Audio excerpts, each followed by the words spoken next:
Hello. Welcome to the Cotswold Sleepy Chamber.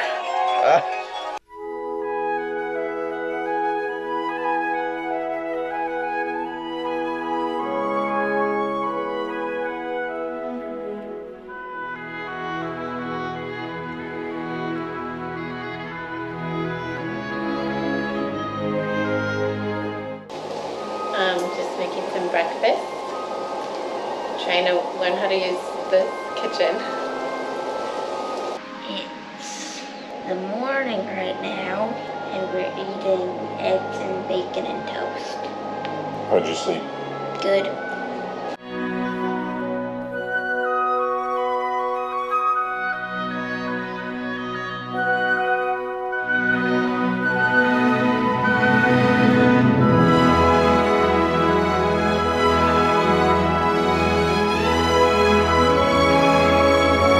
Are we tired this morning? Yeah. Grace struggling. Hey, Bennett.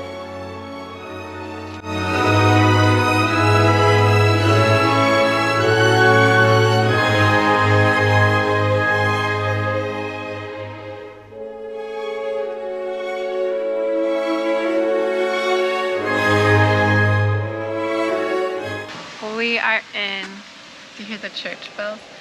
Stow on the Wold, a really great Cotswold town, and it has a really beautiful medieval church.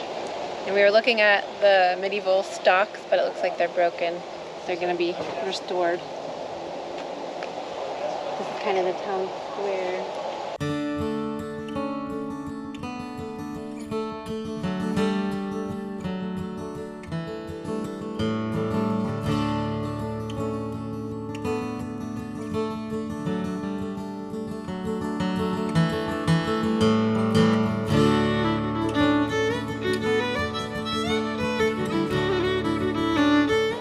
So this is St. Edward's Church, Stow on the Wold in the Cotswolds.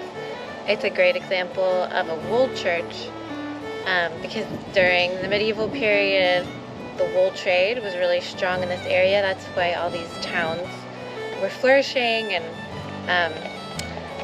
the wealthy wool merchants sponsored the building of like a lot of really impressive, beautiful medieval churches in these towns. Bigger and nicer than you would expect in these little spots. And so this one, St. Edward, is supposed to have inspired J.R.R. Tolkien in the way he designed the Doors of Moria in Lord of the Rings, because there's these two ancient yew trees that are like growing into the side of the church on either side of the doors. It's really beautiful.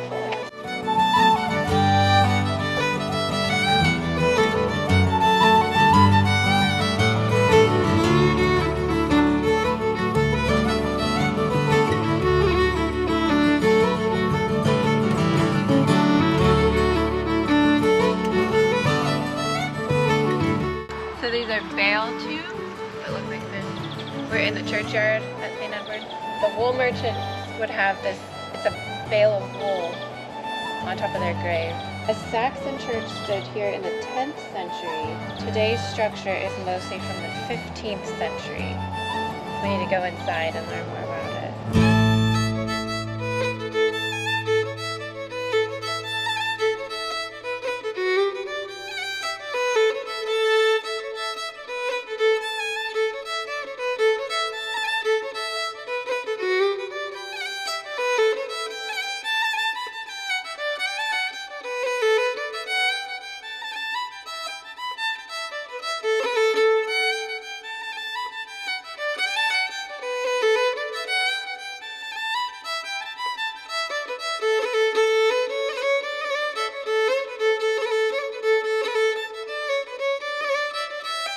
Like 1645. And then this says, O'Kissy, he died on the 21st day of March, next to Stow in 1645. And then he says he fought in a battle, and that's how he died.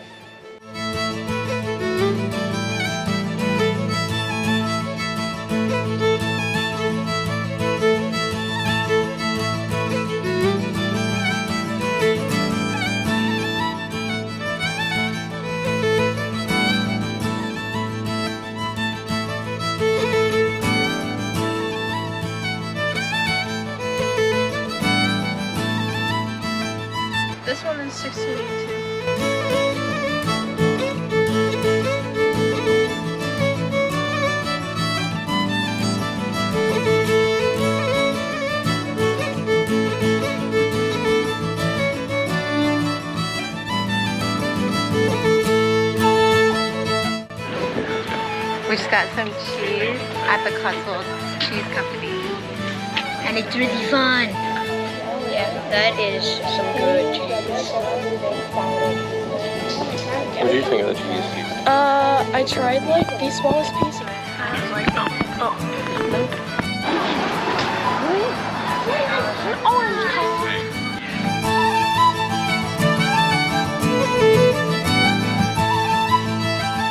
Cotswold Chocolate Company. Cheese.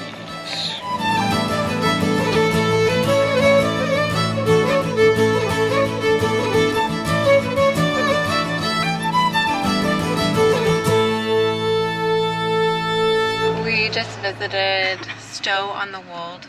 It's a super cute Cotswold town. And we just walked around, visited St. Edward's Church, some little shops. It's a really neat spot. And now we're figuring out what we're doing next.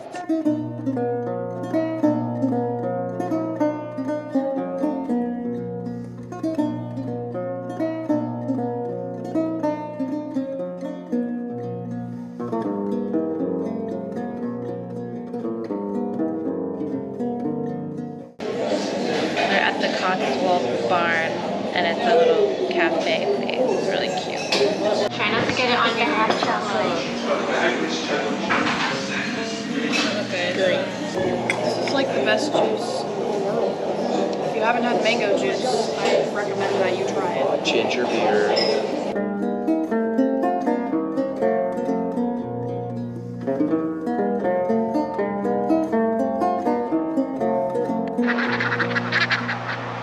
This is Chipping Campden, another really amazing Cotswolds town.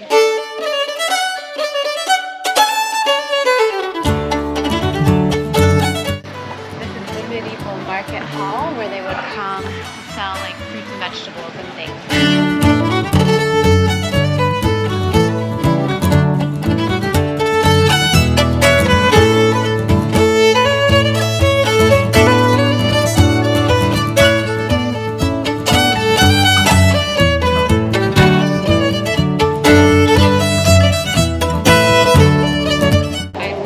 It's soft. Not even soft, soft. We got some sheep's wool. As you can see, I'm trying to make a little string.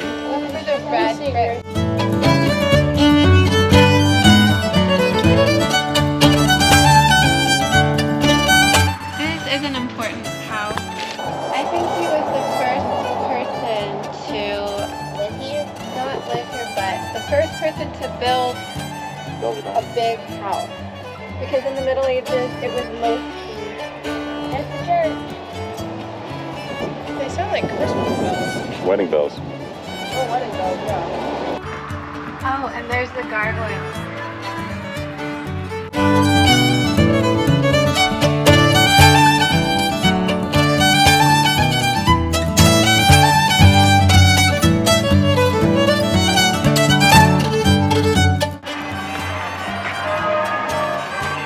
This is magical. Here, stand there, back there.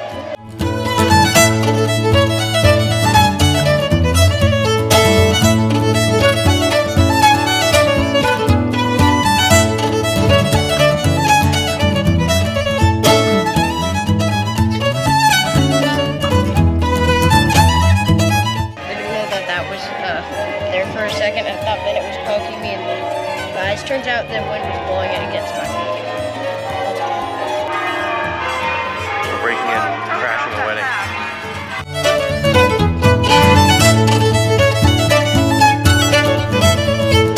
Hello.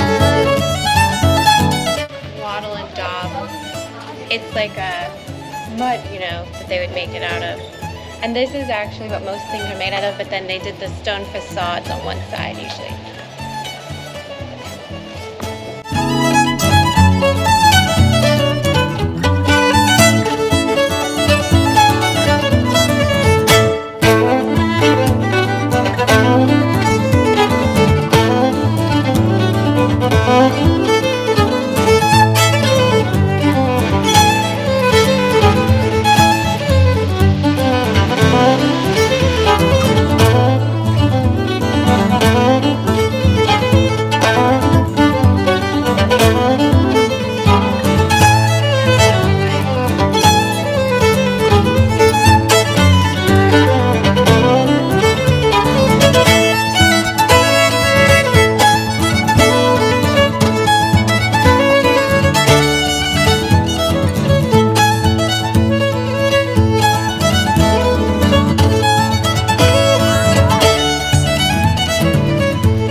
Manta tea, right?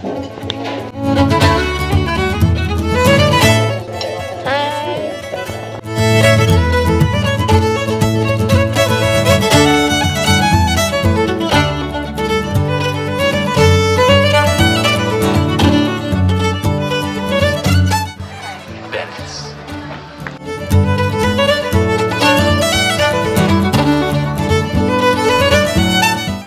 St. James Church, Big 2. 1695. 1710, 16 something.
So that everyone would see it on their way to church and be like, wow, what a great guy. Who? Sir Baptist Hicks. He wanted to make a big display of his charity that everyone would see and think well of I was him, you know? my hat before it disappears. Let's go. That guy lost his bag.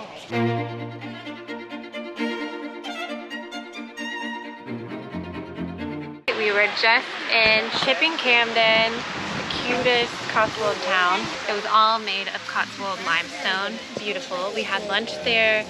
We saw a wedding happening at St. James's Church, and we got to see the old market hall, and there was someone there selling sheep fleeces, so we got to buy one. That was incredible.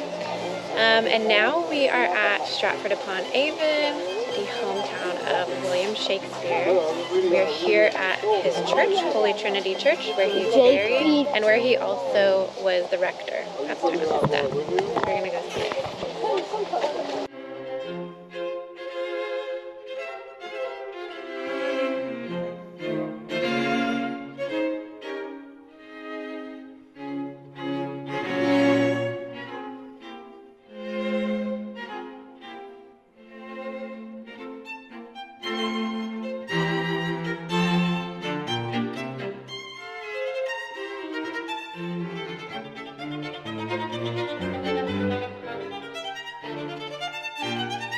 That's the high altar there at the church, and these grand mausolea are for local dignitaries. But Shakespeare is below that slab, and he's got a curse written on it. It says there, "Good friend, for Jesus' sake forbear to dig the dust enclosed here. Blessed be the man that spares these stones, and cursed be he that moves my bones." And people have often wondered why he should think to have a curse on his headstone. Well, first of all, why is he here? He's not there because he's the finest poet in our language. He's there because he could afford to be. Shakespeare paid £440 for some tithe land, some land belonging to the church, when he was lay rector of Holy Trinity in adult life. £440 was a very significant amount of money, and it afforded him the right to be buried here in the high chancel near the altar with his family alongside him. Add to that the fact that behind that heavy oak door, at the time that Shakespeare was a lad running through the churchyard, and later on when he was a man, was the charnel house. Do you know what the charnel house was? No. Well, in Romeo and Juliet, Juliet says she would rather spend the night in a charnel house than marry Paris. The charnel house was the place, most parish churches had them. It was the storeroom for the bones that had been dug in the graveyard to make way for new burials. So Shakespeare, incidentally, the bones from a charnel house were put together, lit, and it's from there that we get the bonfire. Bonfire. So Shakespeare, knowing he was so close to the charnel house, knowing he'd spent 440 quid, thought, well, I better put something on my flagstones to say, keep me here. So I think that goes some way to explaining why that's on his headstone there. To his left is Anne Hathaway, who lived to be 67. She was 6 years older than Shakespeare anyway. And before she died, she would have seen the unveiling of the bust up there, where you can see Shakespeare with the quill in his hand. That feather is replaced annually by the head boy or girl from the local grammar school where Shakespeare attended, as part of the Shakespeare celebrations on the 23rd of April, or the weekend nearest to it. 23rd of April, of course, St. George's Day, and it's the date that is believed Shakespeare's birthday and the day on which he died 52 years later.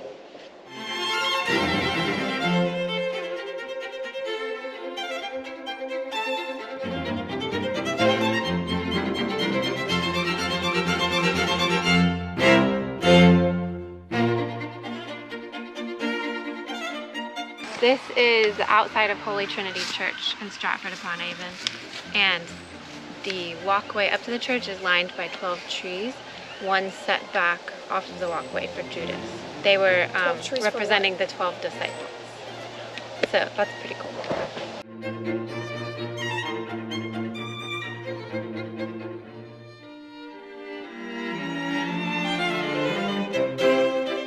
Avon's Bank Garden in Stratford-upon-Avon. The Royal Shakespeare Company is right by here, and they do some performances here, so we're just scoping it out.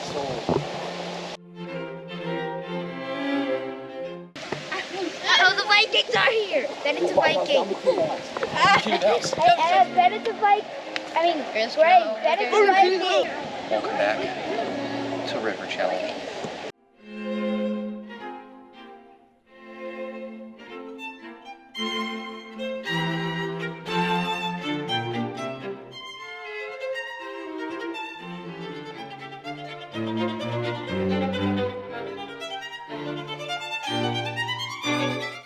We're at Royal Shakespeare. Theater. Yeah.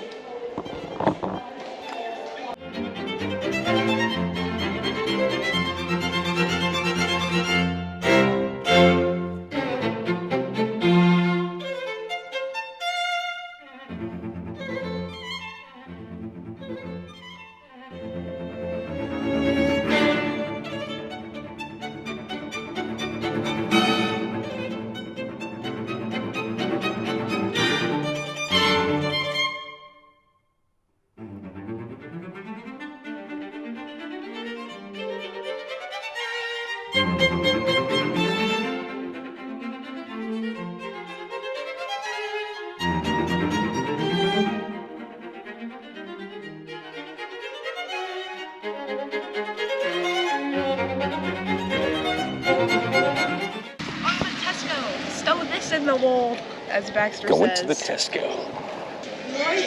This is like way better than any prepared meal you get in America. We're not getting that. I know, but I'm just saying, like, look at the quality of this. You don't find this in America. Yes, you do. At like every grocery store. Hello? Hello, sir. Guess what we found? So, if you know Axe body spray, Spaghetti. this is the Axe in England.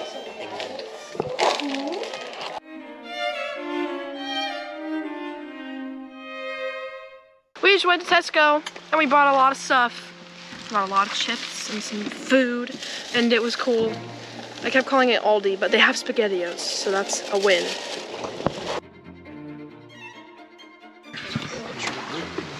Whoa, okay, hi. We went to a bunch of Cotswolds towns today. It was really fun, and now we need to go home and make some dinner at the Airbnb. Mom went crazy. And we had to get some groceries.